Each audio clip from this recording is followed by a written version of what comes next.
On pique rapidement alors la parole pour remercier Antoine de m'avoir invité à ces deux jours. Et je suis très heureux donc, de vous présenter notre prochaine oratrice, Aurélie Lucanulet, euh, qui est psychologue clinicienne, psychothérapeute gestaltiste et aussi doctorante, encadrée par Antoine Bioy et moi-même, qui mène un projet original sur les thérapies assistées par psychédéliques dans le milieu underground, donc milieu illégal. C'était gonflé, mais elle l'a fait, voilà. Et bah, je pense que vous avez hâte de l'écouter sur un sujet un peu différent, dynamique de genre et expérience psychédélique, revue de littérature, perspective clinique et scientifique. Je sais qu'il y a eu un gros travail pour cette présentation. Je te laisse la parole, Aurélie. Merci beaucoup. Merci. Ça va, vous entendez bien? C'est bon? Ouais. Jack. C'est bon?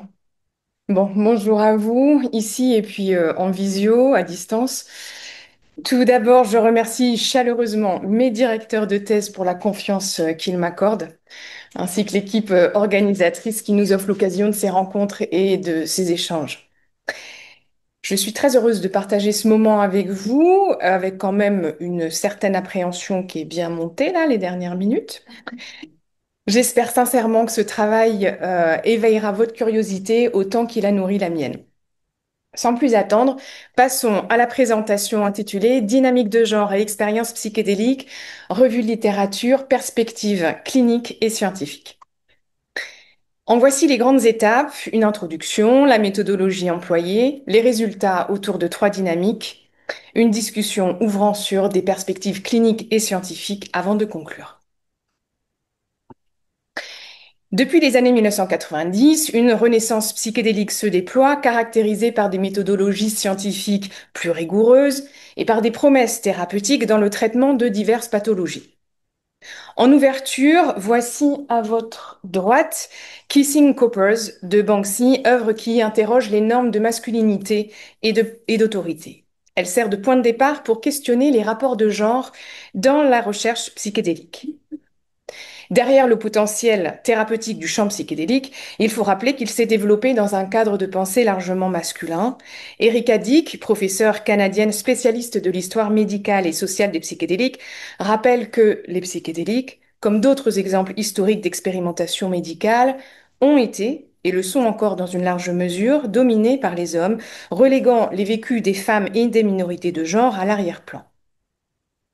Ce biais dépasse les essais cliniques, il est structurel, intégré à l'organisation du champ scientifique. Sarah Perrin, docteur en sociologie, souligne que les femmes insérées socialement sont doublement invisibles dans les mondes de la drogue, à la fois dans les dispositifs publics et dans les recherches académiques. Le genre reste une variable souvent négligée, pourtant déterminante. Alors d'emblée, des questions se posent. Quel rôle joue-t-il dans l'usage et les effets des psychédéliques? Quels écarts observe-t-on éventuellement entre les genres? Les minorités de genre vivent-elles des expériences spécifiques? Et plus fondamentalement, le genre influence-t-il le déroulement, l'intensité et l'intégration de ces expériences? De là a émergé une problématique.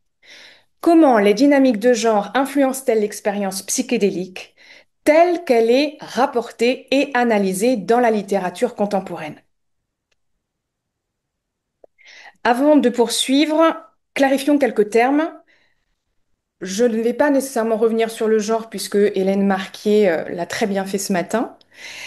Pour ce qui est de la dynamique de genre, cela désigne l'ensemble des processus par lesquels le genre influence les vécus subjectifs, les conditions d'accès, les représentations et les usages des psychédéliques, en contexte thérapeutique ou non.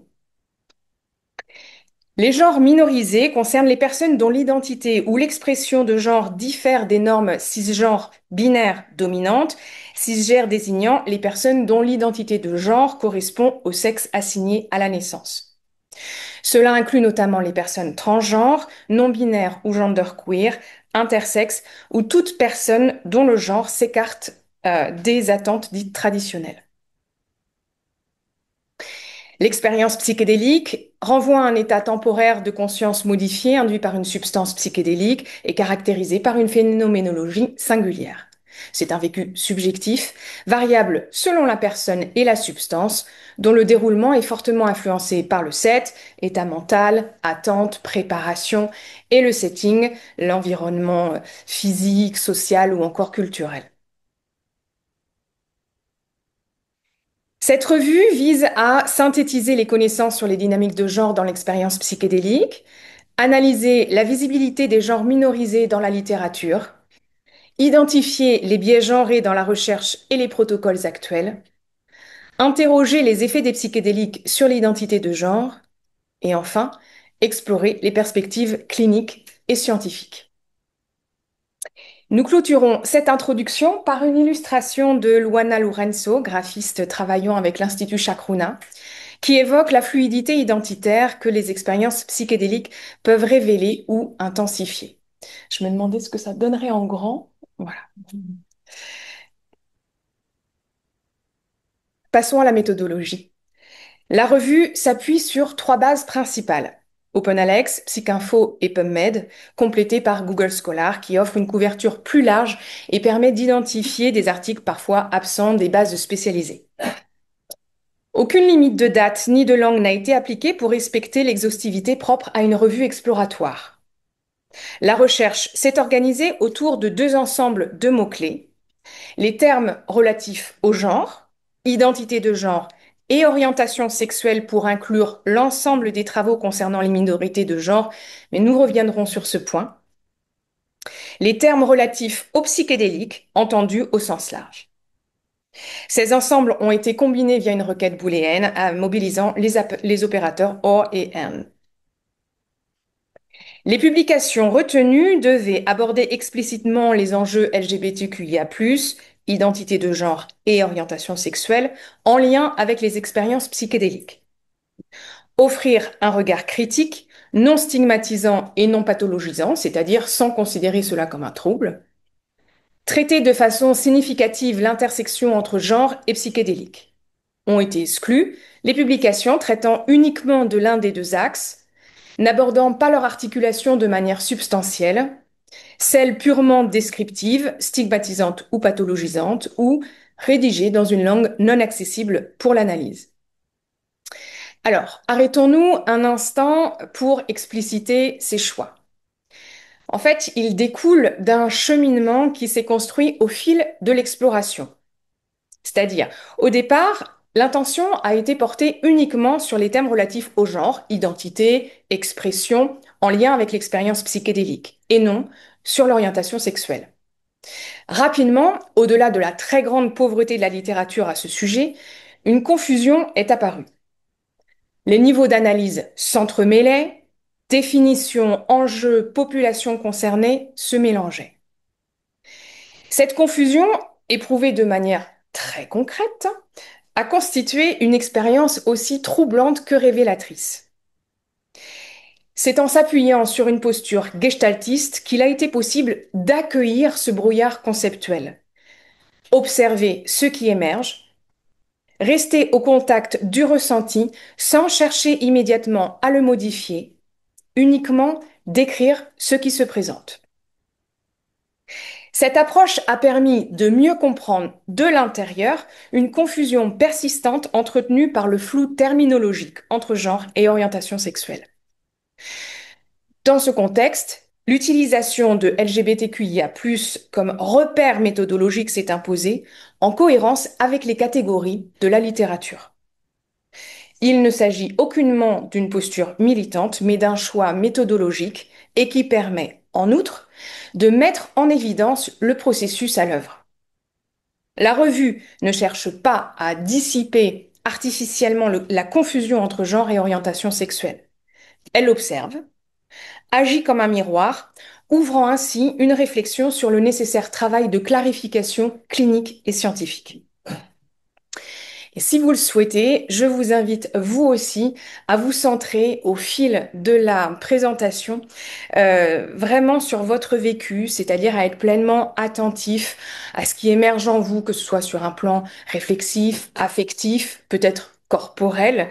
Et puis, n'hésitez pas, si le cœur vous en dit, à nous en faire part après cette présentation, bien sûr dans une visée constructive.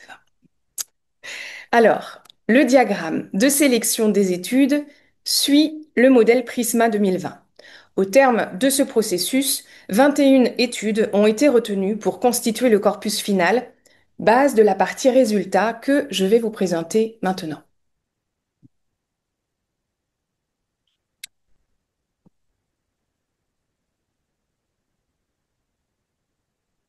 Notre revue a mis en évidence trois dynamiques principales. La variabilité des effets selon le sexe assigné à la naissance, alors c'est le terme utilisé selon les recommandations SAGER, Sex and Gender Equity in Research, qui invite à distinguer clairement sexe et genre. Les inégalités d'accès et la sous-représentation des minorités de genre. Les transformations identitaires et relationnelles après usage de psychédéliques. Des travaux sur la MDMA permettent d'observer la première dynamique. Carezzato et Hall révèlent, bien que les femmes présentent une susceptibilité plus élevée à l'hyponatrémie, il est intrigant de constater qu'elles semblent moins vulnérables à l'hyperthermie induite par la MDMA. Des différences physiologiques sont donc a priori réelles, mais pas toujours dans le sens attendu. Sur le plan physiologique, les effets cardiovasculaires restent débattus.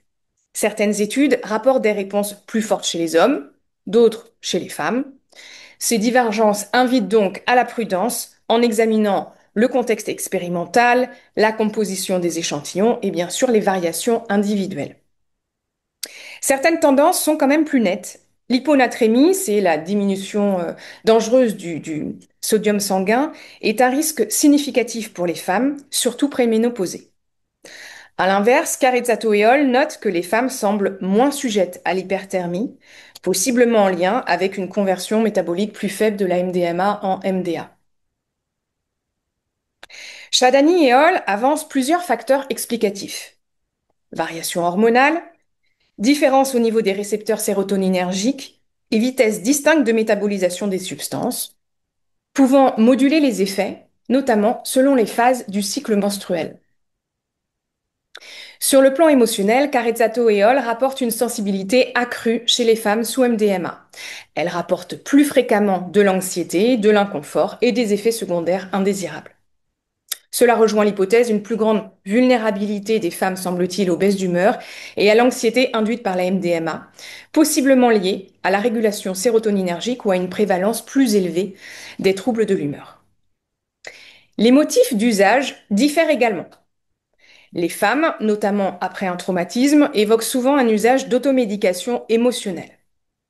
Les hommes semblent tendre vers un usage plus récréatif, influencé par la pression du groupe ou la recherche de sensations. La MDMA présente donc a priori des spécificités selon le sexe assigné à la naissance. Précisons qu'aucun effet différencié clair n'a été mis en évidence dans le cas des psychédéliques classiques. Certaines recherches intègrent une dimension sociale. Vigna étudie l'effet modérateur des psychédéliques sur la relation entre détresse psychologique et stigmates internalisés, c'est-à-dire l'intériorisation des discriminations sociales ou institutionnelles qui peut réduire l'autonomie, accroître la détresse et favoriser l'évitement des soins. L'œuvre de la photographe Janelia Mould symbolise ce poids, un parapluie qui, au lieu de protéger, noie sous une pluie intérieure, métaphore des préjugés intériorisés qui accablent. Vigna introduit le concept de Minorities Diminished Psychedelic Returns, MDPR. C'est-à-dire, les bénéfices des psychédéliques dépendent du contexte socio-culturel et peuvent être réduits, voire annulés, pour certains groupes minorisés. Ces analyses montrent que, chez les hommes, l'usage de peyote, mescaline, réduit le lien détresse-stigmate. Chez les femmes, cet effet apparaît avec la DMT, alors que la MDMA et la psilocybine sont associées à une augmentation du stigmate perçu. L'éducation agit comme facteur protecteur, surtout chez les femmes ayant utilisé des psychédéliques. Les plus diplômées semblent mieux intégrer l'expérience et réduire leur détresse.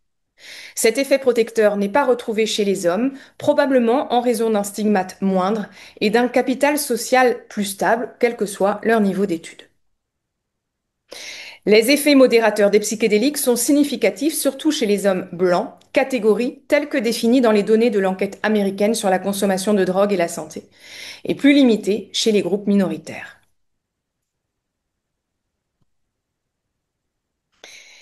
La deuxième dynamique invite maintenant à aller au-delà de ce qui est visible, interroger qui peut réellement participer à la recherche et qui est représenté dans les données. Bartlett et ses collègues pointent un angle mort majeur. L'intersection entre l'identité queer et les psychédéliques n'a pas été étudiée en profondeur par la communauté scientifique.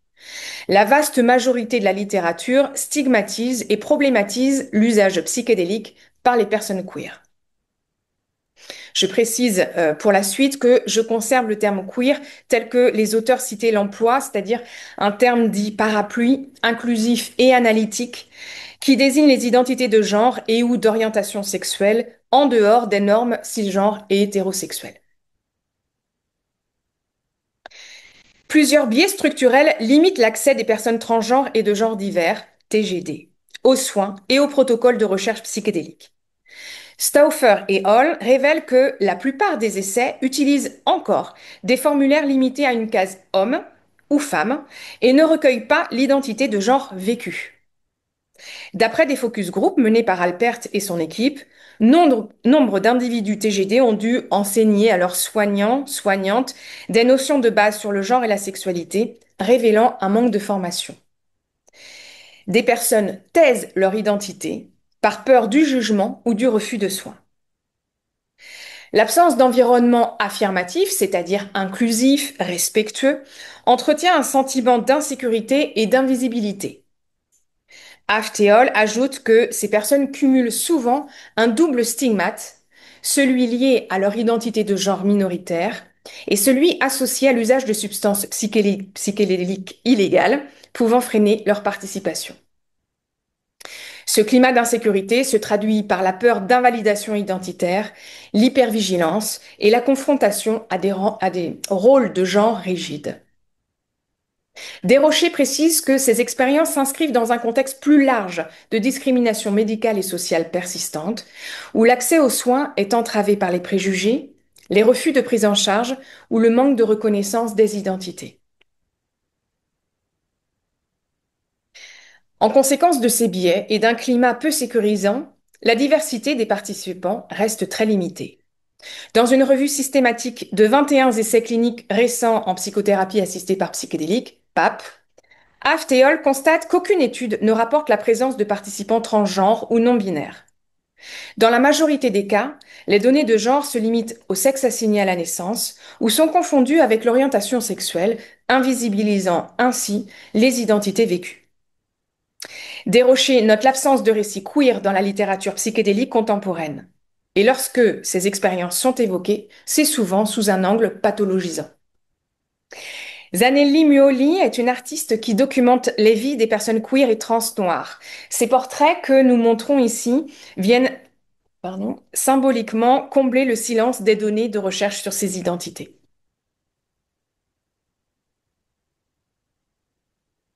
Pour conclure cette seconde dynamique, voici les mots de Taylor Bollinger, militante transgenre, qui décrit avec force le vécu subjectif de l'exclusion.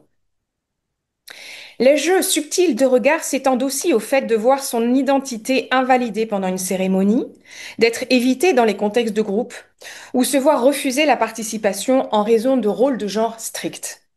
Est-ce que je serai incluse ou est-ce que je serai confrontée là-bas? J'ai trop honte pour même essayer. Avoir une telle menace de violence planant au-dessus de sa tête peut entraver la capacité à participer à la cérémonie. La question demeure, cet espace est-il sûr pour que je puisse relâcher mon hypervigilance et être à l'aise? Être transgenre dans des espaces psychédéliques s'accompagne souvent du sentiment d'être radicalement seul.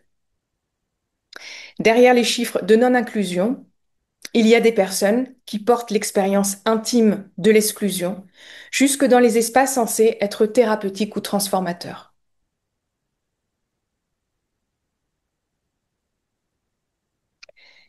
La troisième dynamique porte sur les transformations identitaires et relationnelles après usage de psychédéliques.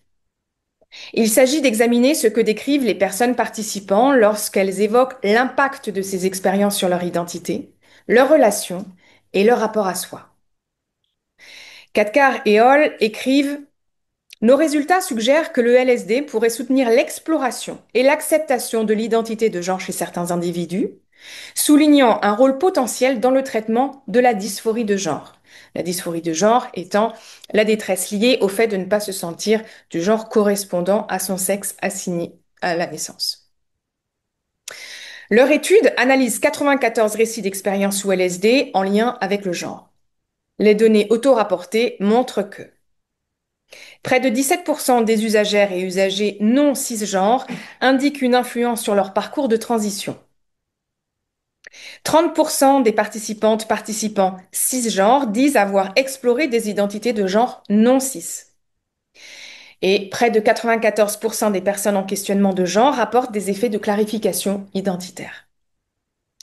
Ces résultats suggèrent que l'usage psychédélique peut offrir un espace d'exploration, de clarification et parfois d'affirmation identitaire. L'enquête de Kruger et Hall auprès de 581 usagers-usagères révèle une dimension plus intime avec les effets perçus des psychédéliques sur l'identité de genre et la sexualité. Environ 70% rapportent un impact perçu des psychédéliques sur leur sexualité et ou leur intimité. Parmi elles, 65% mentionnent des effets à court terme et 53% des effets à long terme. Les effets les plus fréquents concernent l'amélioration de la qualité des relations, une attraction accrue pour le ou la partenaire et des expériences sexuelles enrichies. Environ 10% évoquent des changements d'identité ou d'expression de genre, avec un sentiment accru d'authenticité, d'acceptation de soi, d'ouverture et de liberté dans l'expression de soi, ainsi qu'une transformation du vécu de la sexualité et du genre. Des variations dans l'attirance sexuelle sont observées. Un quart des femmes et 12% des hommes rapportent une attraction accrue pour des personnes du même sexe après usage de psychédéliques. Cette proportion atteint un tiers chez les personnes ayant une autre identité de genre.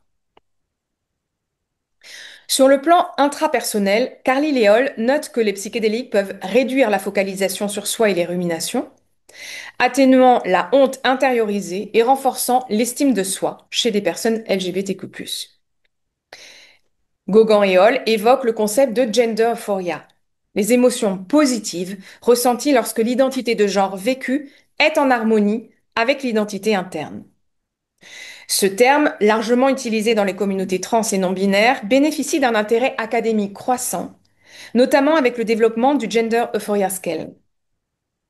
Des travaux récents le relient à une meilleure santé mentale, réduction de la dysphorie, résilience accrue, baisse des comportements à risque.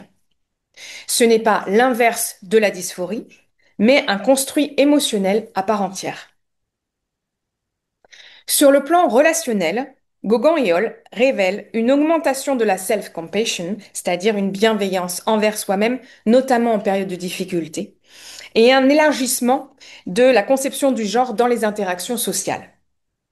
Kruger et Hall notent une amélioration de la qualité des relations intimes après usage de psychédéliques, une communication plus authentique avec le ou la partenaire, une connexion émotionnelle renforcée et une plus grande satisfaction relationnelle. L'illustration de Trey Brasher, designer graphique et chercheur, reflète ces propos. La palette foisonnante de couleurs évoque la diversité des vécus queer, la posture apaisée du personnage, la connexion à soi et l'acceptation identitaire, et la composition florale, l'ancrage dans une expérience à la fois sensible et spirituelle.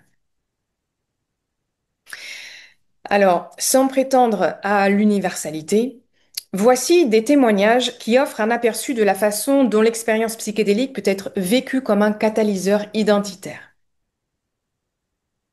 Salut, je suis une fille trans. J'ai clairement remarqué que le LSD me fait me sentir beaucoup plus féminine, je suppose. D'après mon expérience, c'est étonnamment encourageant de se regarder dans le miroir. Ça vous montre vraiment la personne que vous êtes censé être. Ou encore, Je voudrais remercier le LSD et la psilocybine de m'avoir aidé dans ma transition. Cela faisait plusieurs années que je me sentais mal à l'aise avec mon genre et ma sexualité. Je ne comprends toujours pas complètement ce qui s'est déclenché en moi à ce moment-là, mais cela m'a semblé tellement juste. Quelques mois plus tard, j'ai fait mon coming out publiquement en tant que personne transgenre et asexuelle.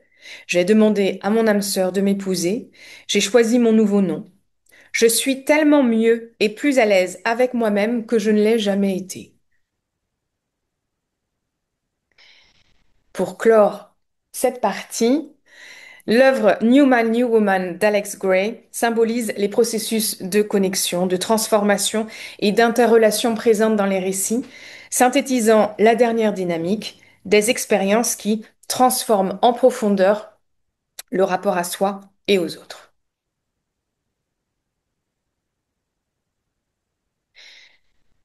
Voici la dernière partie, discussion, perspective clinique et scientifique. Résumons juste les principaux résultats des 21 études retenues publiées entre 2001 et 2025. La première dynamique, vous vous souvenez, centrée sur le sexe assigné à la naissance et les effets différenciés, montre deux axes. Des différences physiologiques sous MDMA associées à des effets émotionnels distincts, avec une sensibilité accrue, semble-t-il, chez les femmes. Et l'intégration de facteurs sociaux, comme le stigmate internalisé, pouvant moduler les effets des psychédéliques, selon le cadre proposé par Vigna des MDPR.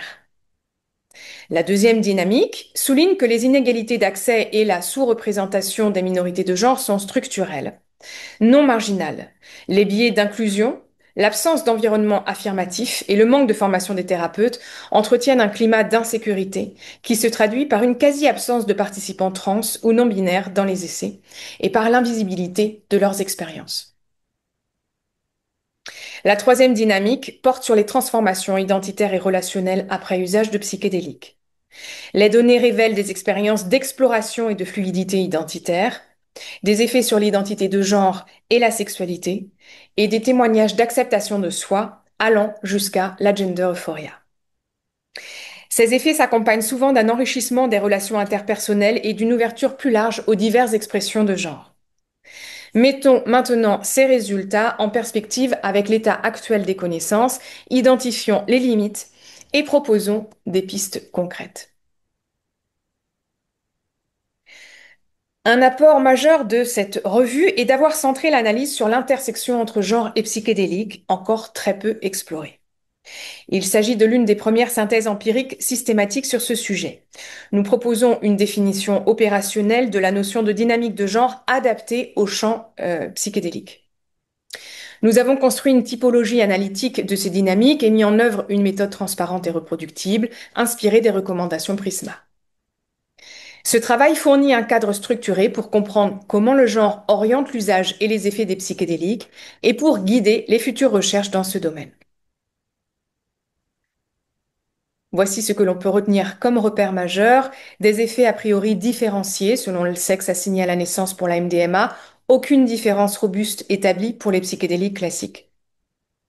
L'inclusion quasi inexistante des participants trans et non binaires dans les essais, l'identité de genre vécue rarement collectée. Dans les enquêtes naturalistes, large proportion rapportant un impact sur la sexualité ou l'intimité, minorité significative évoquant une influence sur l'identité ou l'expression de genre, parfois vécue comme gender euphoria.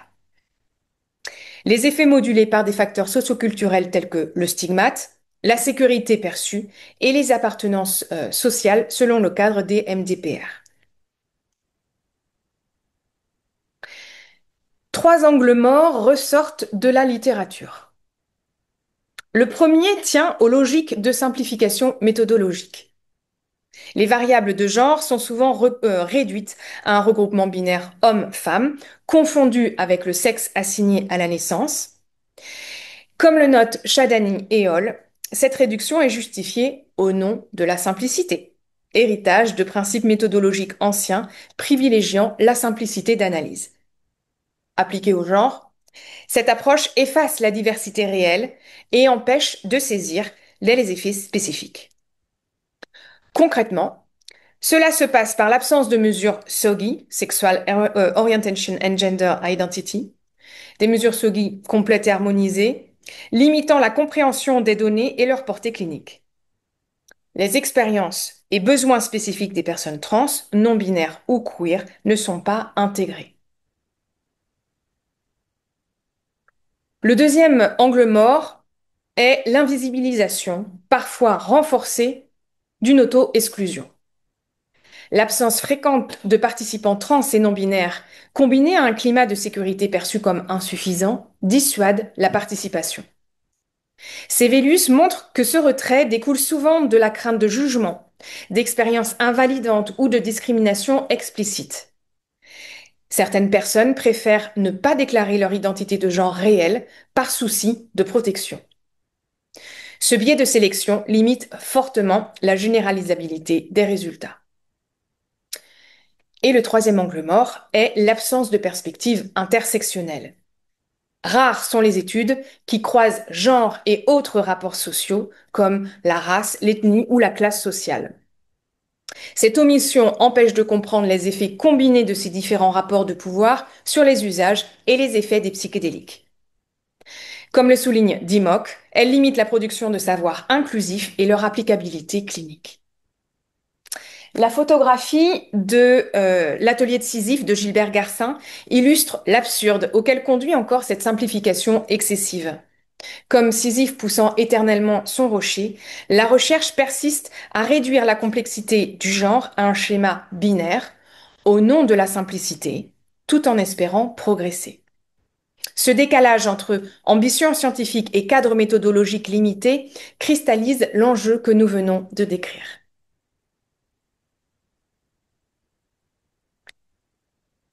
Ces angles morts s'inscrivent dans un héritage historique encore actif. Le premier élément est la pathologisation historique des identités queer. Pendant des décennies, les classifications internationales diagnostiques ont assimilé les identités LGBTQ+, à des troubles mentaux. Sur le DSM-1 de 1952, rubrique déviation sexuelle en haut à votre droite, on lit réservé aux sexualités déviantes, incluant homosexualité, travestisme, pédophilie, fétichisme et sadisme sexuel. Voici un socle historique de la pathologisation. L'APA ne retire l'homosexualité de la liste des troubles qu'en 1973 et il faut attendre 1987 pour que toute formulation pathologisante disparaisse du DSM. Dans ce contexte, certaines pratiques, aujourd'hui largement discréditées, ont vu le jour. Les interventions dites convertissantes assistées par psychédéliques. Dubus rappelle que dans les années 60-70, certaines équipes ont administré LSD ou psilocybine pour réduire ou éradiquer les comportements homosexuels sur la base de postulats pathologisants et hétérocentriques. Mais ce legs ne concerne pas seulement les protocoles, aussi le langage clinique. L'ouvrage The Acid Room de Donaldson et Dick s'intéresse au cas de l'hôpital Hollywood au Canada, lieu emblématique à la fois pour ses expérimentations au LSD et ses thérapies de conversion. Les auteurs montrent la persistance dans le langage clinique de la binarité et de l'hétérocentrisme. À ces angles morts et à cet héritage s'ajoute une limite transversale, la confusion persistante entre identité de genre et orientation sexuelle. Elle tient à un vocabulaire encore imprécis, à un manque de formation et à des stéréotypes socioculturels profondément ancrés, y compris chez les chercheurs et les participants des études. Ce flou conceptuel dans la littérature participe à brouiller les analyses et invisibiliser les vécus pourtant essentiels.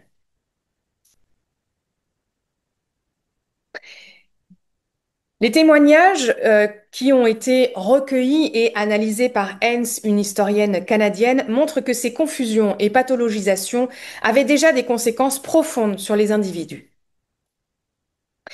Il semble que la conversion hétérosexuelle n'ait jamais été l'objectif final en soi de leur programme de traitement. Ces hommes voulaient un traitement parce qu'ils voulaient être aimés. Ils voulaient être heureux.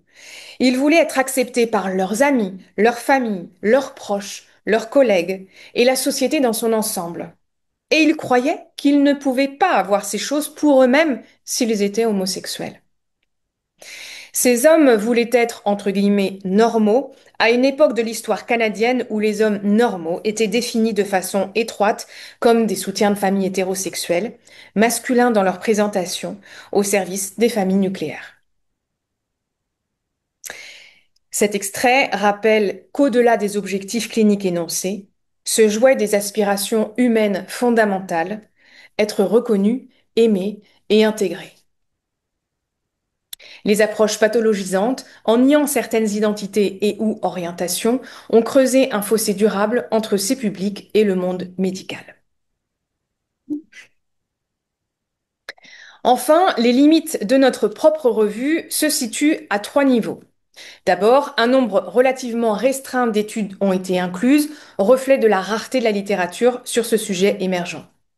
Cela limite la possibilité de dégager des tendances solides.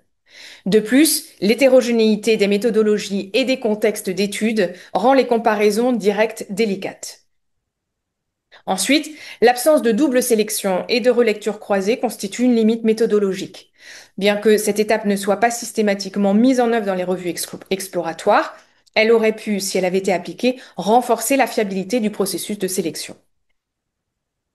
L'exhaustivité est aussi limitée, toutes les grandes bases de données n'ont pas pu être systématiquement couvertes. Enfin, les mesures SOGI restent incomplètes et non harmonisées, ce qui introduit de la confusion. Les effectifs sont souvent faibles, avec une forte part d'auto-questionnaires, ce qui réduit la puissance statistique et expose à des biais de déclaration. Les indicateurs utilisés varient, ce qui réduit encore la comparabilité.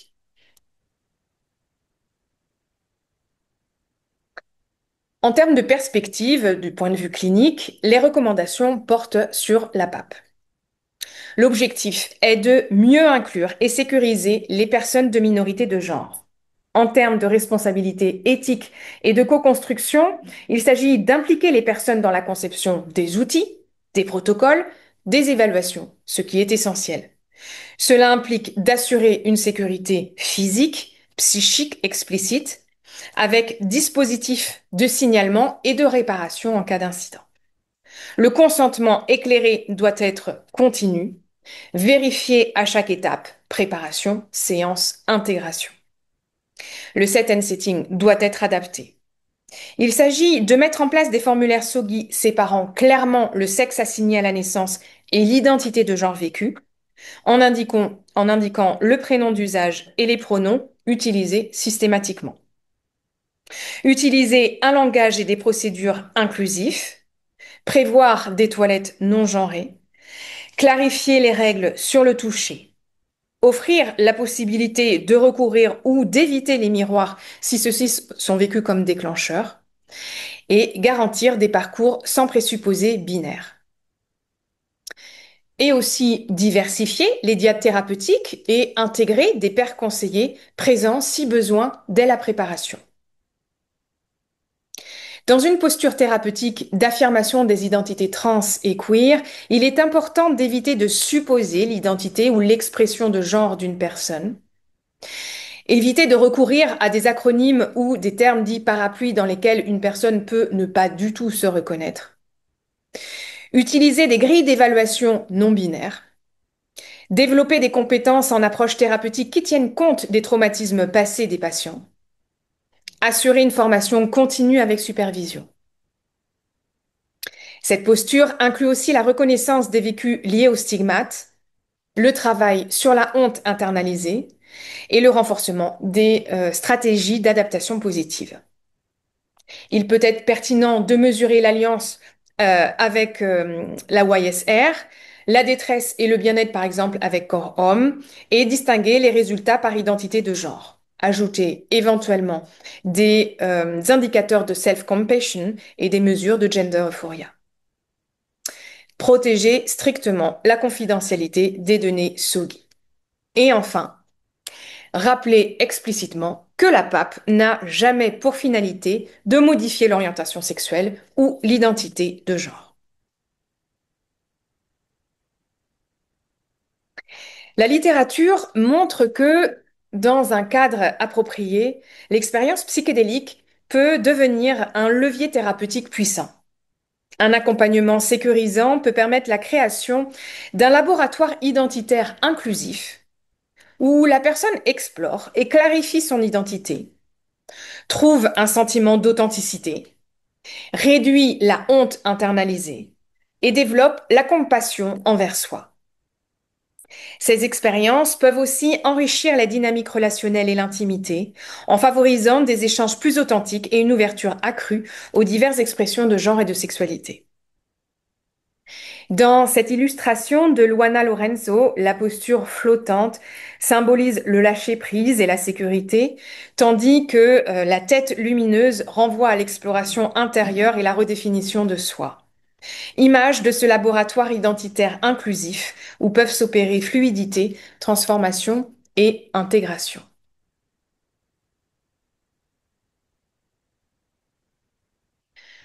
Il est important de rappeler que même dans un domaine porteur d'espoir, il existe des zones d'ombre et des effets inattendus qui nécessitent vigilance et discernement. La PAP n'est pas une approche universelle. Elle n'est ni souhaitée ni adaptée pour toutes et tous.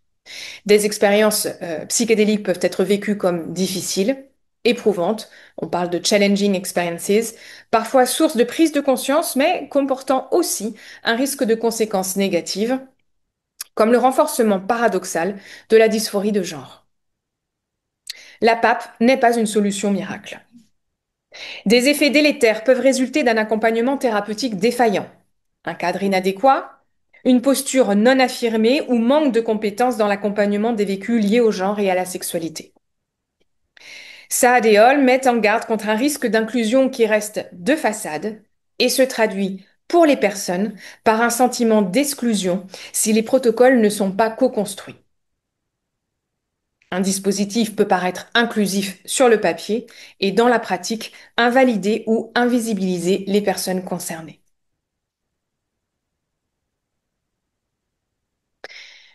En dehors des protocoles médicaux et de recherche, les usages psychédéliques ont une longue histoire dans les communautés queer.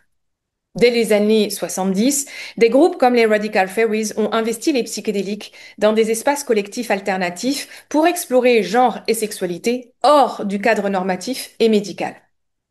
Bartlett et Hall décrivent ces espaces comme lieux d'expérimentation identitaire, d'expression créative et de construction communautaire.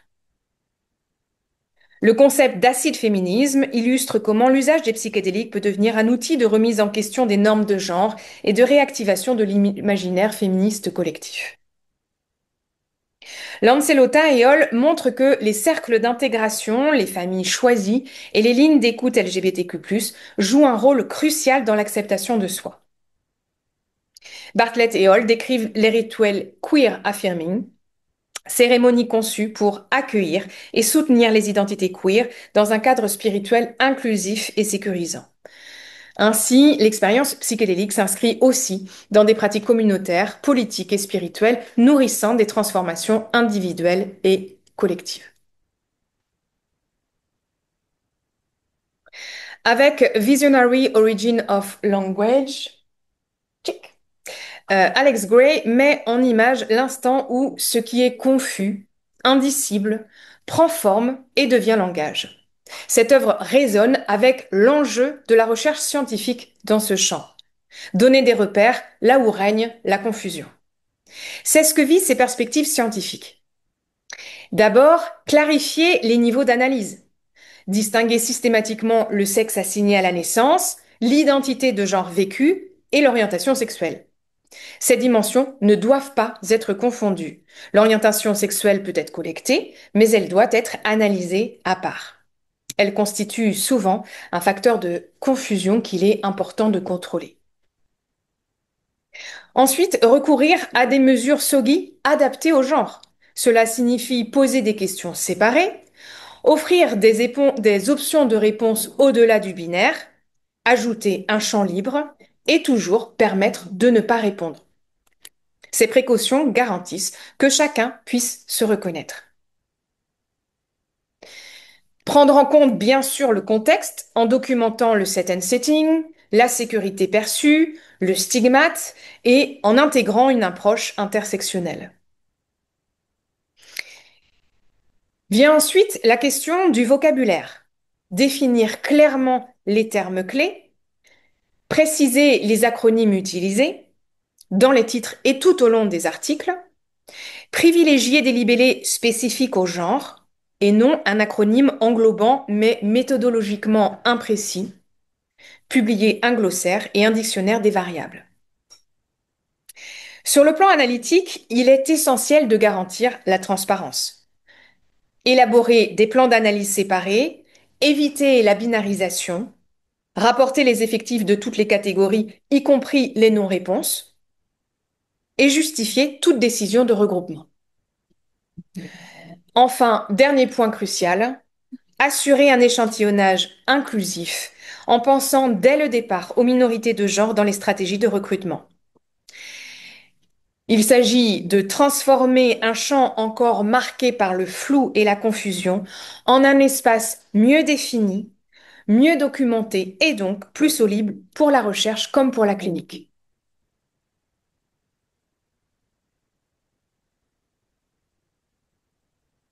Alors, nous avons commencé notre revue avec cette question: comment les dynamiques de genre influencent-elles l'expérience psychédélique? Au fil de l'analyse, nous avons croisé deux histoires, celle d'un héritage scientifique marqué par l'androcentrisme et celle de vécus pluriels souvent occultés dans la recherche. Un premier constat est clair, il y a un héritage à dépasser. La recherche psychédélique s'est longtemps construite dans un cadre masculin, ce que l'on nomme l'effet Matilda, et binaire. Ce biais structurel influence encore la conception des protocoles, la collecte des données et les connaissances produites. Deuxième constat, certains effets différenciés sont rapportés, notamment sous MDMA. Mais sans données hormonales, sans prise en compte du cycle, de la contraception, de la ménopause et sans mesure de genre vécu, ces différences restent hypothétiques. Elles sont donc à aborder avec prudence. Troisième constat, les vécus minoritaires sont à intégrer. Dans un cadre sécurisant et respectueux de l'identité de chacun, les psychédéliques peuvent ouvrir un espace d'exploration identitaire, réduire la honte et soutenir l'acceptation de soi. Quatrième constat, les pratiques sont à ajuster. Cela veut dire clarifier les variables en distinguant sexe assigné, identité de genre et orientation sexuelle, utiliser des mesures SOGI complètes et harmonisées, éviter la binarisation des données, garantir des analyses transparentes et penser à un échantillonnage véritablement inclusif. Enfin, tout ceci doit s'inscrire dans une éthique de co-construction. Associer les personnes concernées à chaque étape, de la conception des outils jusqu'au suivi clinique. Concevoir les protocoles comme de véritables laboratoires identitaires inclusifs. Tout ça sont les meilleures garanties d'éviter que les exclusions passées ne se reproduisent sous d'autres formes. L'avenir de la recherche psychédélique et de la clinique dépend de notre capacité à dépasser les biais hérités, à mieux documenter la diversité des vécus et à placer l'inclusion au cœur de nos pratiques. Je termine avec les mots d'Erika Dick. Le manque de diversité dans la science n'est pas seulement un problème pour celles et ceux d'entre nous qui s'intéressent aux psychédéliques. Bon nombre de principes directeurs de la thérapie psychédélique intègrent la subjectivité et nous encouragent à tolérer la diversité des expressions et des expériences. Nous devons donc montrer l'exemple en tant que communauté de scientifiques en mettant cette philosophie en pratique lorsque nous formons, menons des recherches et diffusons nos résultats en gardant à l'esprit la diversité.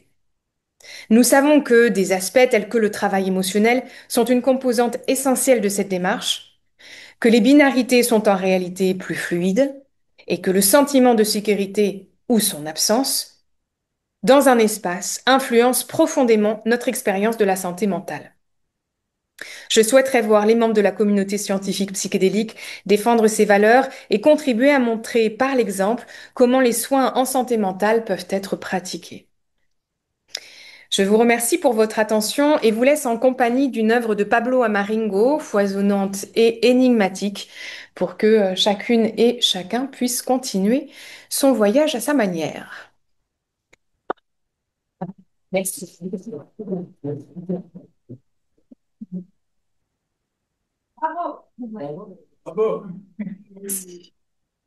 Donc, il n'y a pas de question, on peut s'arrêter là.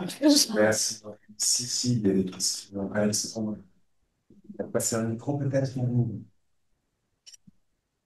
Ah, je pense celui-là. Alexandre là-bas.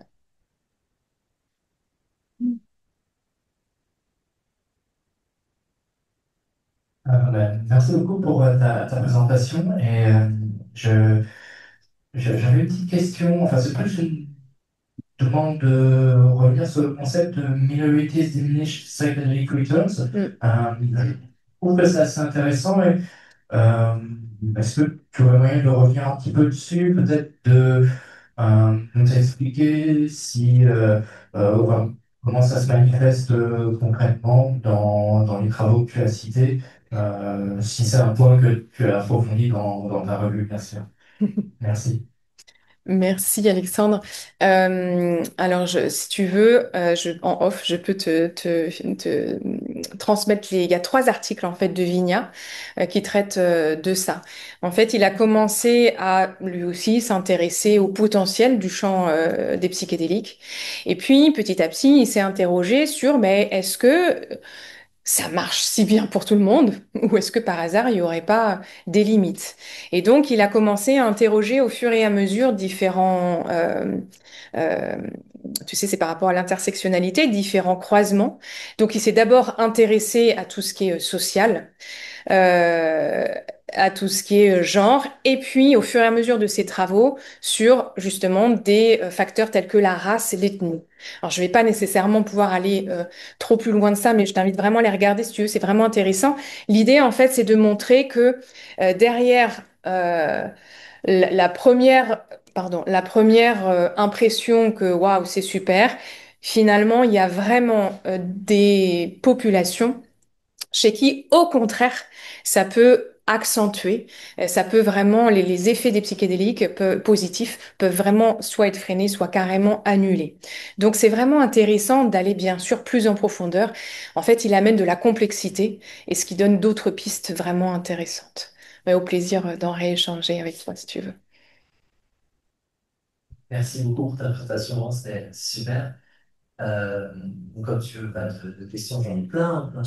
Mais en fait, ce sur quoi j'aimerais que tu puisses revenir peut-être, c'est le contexte dans lequel a lieu cette recherche, au sens où on est en 2025, les PAP ne sont pas légalisés en France, etc. Donc j'imagine que les articles que tu as inclus sont des articles internationaux. Est-ce que tu as un peu une idée déjà dans quel contexte ils ont été réalisés, sur quel pays, dans quelle langue, est-ce qu'il y a des choses en français? Et puis du coup, tu fais cette revue et il y a un certain nombre de recommandations qui sont super importantes. Et est-ce que tu auras envie de pouvoir les communiquer? Quel objectif est-ce que a ce travail et comment est-ce qu'il va se poursuivre? Ok, C'est merci. plusieurs questions. Ouais, merci beaucoup. Je vais essayer de répondre à tout ça en premier. Alors, effectivement, les papes ne sont pas autorisés en France. Euh, donc, les articles, alors vraiment déjà, il n'y en a pas beaucoup, hein, quand même, articulant ces deux notions. En fait, pour tout vous dire, sur vraiment uniquement le genre et les psychédéliques, il y a trois articles. Voilà. Et donc, en mettant avec l'orientation sexuelle, il y en a un peu plus, ils sont tous en anglais. Par exemple, l'étude de Kruger et Hall, c'est sur des essais cliniques de phase 2 et de phase 3. Donc, tu vas le dire, mais il y en a, la plupart, c'est quand même aux États-Unis. Il y en a, en Allemagne, je ne sais pas à quel niveau ils sont. Euh, Il y a de plus en plus d'essais, il y a de plus en plus d'essais cliniques publiés par des équipes européennes, mais pas mais françaises, ouais, à part une, non? ouais. Celle d'Amandine. Celle d'Amandine. Après, tu as aussi cité des études de prise naturalistique, qu'on Voilà. appelle naturalistique. Ouais, et en fait, Hmm. alors à part, tu vois, celle l'article de Kruger et Hall, la plupart, c'est des témoignages issus de forums Reddit, de questionnaires, voilà, euh, voilà, donc appel aux travaux. Il y a vraiment de quoi faire dans ce champ, ça c'est sûr. Et ta deuxième question, merci. Alors effectivement, euh, comment dire? Bah, alors comment dire ça? Je ne suis vraiment pas douée pour me vendre. Euh, Bon, moi j'ai trouvé ça vraiment passionnant en fait, cette revue de littérature. J'y ai passé tout mon été complètement. Alors si ça intéresse, je sais pas, pour pour un article ou pour d'autres interventions, je suis tout à fait preneuse pour que ça puisse être enfin, partagé en fait, que ça puisse être diffusé plus largement. Si vous avez des idées, n'hésitez pas. Merci beaucoup, Gaëtan. Oui, Philippe. Merci pour cette belle présentation. Et en fait, je trouve que tu as mentionné la honte intériorisée. Et c'est la première fois qu'on l'entend aujourd'hui dans le contexte de identité transgenre ou identité LGBTQ+. Ouais. Moi, je trouve que c'est vraiment le nerf de guerre. Ouais. C'est le plus important Mm. quand il s'agit de cette thématique. Comment est-ce que c'est quelque chose qui est venu de comment tu l'as trouvé dans la littérature, les articles que tu as lus? Ouais, eh ben, il y a deux articles, si je me trompe pas, il y a deux articles. Il y a l'article de Carly Léol et Gauguin, je crois, qui en parlent. Et après, moi, enfin, au fur et à mesure de ce que je lisais, ça me donnait un peu l'impression, enfin j'ai vraiment les images dans la tête de personnes qui se cachent dans des placards et donc inévitablement, voilà, moi ça me renvoyait à toute la honte. Pour ma thèse, je travaille aussi avec des thérapeutes dans l'underground en France, donc j'ai pu échanger en fait avec eux sur ce terrain-là et notamment un des thérapeutes me disait que dans toutes les personnes qui viennent le voir, il y a une seule personne qui rencontre cette problématique-là, de vraiment de travailler tout ça. Donc je me dis, mais qu'est-ce qui fait quoi que c'est autant que les personnes se cachent? Et donc du coup, de là aussi découle, je trouve, tout l'intérêt de ce travail sur la honte internalisée vraiment de façon très importante. Et je crois que un peu comme l'histoire des miroirs, l'important, c'est toujours et encore de suivre nos patients au plus près de leur vécu. Il y en a que ça peut aider, il y en a d'autres au contraire que ça peut desservir. Enfin, voilà, excuse-moi, je ne sais pas si je réponds à ta question. Merci. Ouais, je pars un peu après.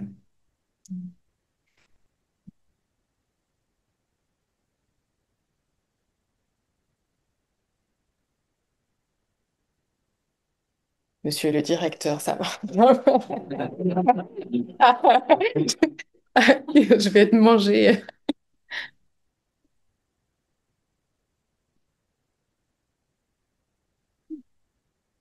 Oui, merci beaucoup. Parce que c'est vraiment très intéressant. Et en effet, il n'y a pas beaucoup de littérature là-dessus. Moi, je me forme au PAB depuis des années. Donc, je suis formée aussi avec Olivier Chambon et les Canadiens en TA. Voilà, je suis tous les modules.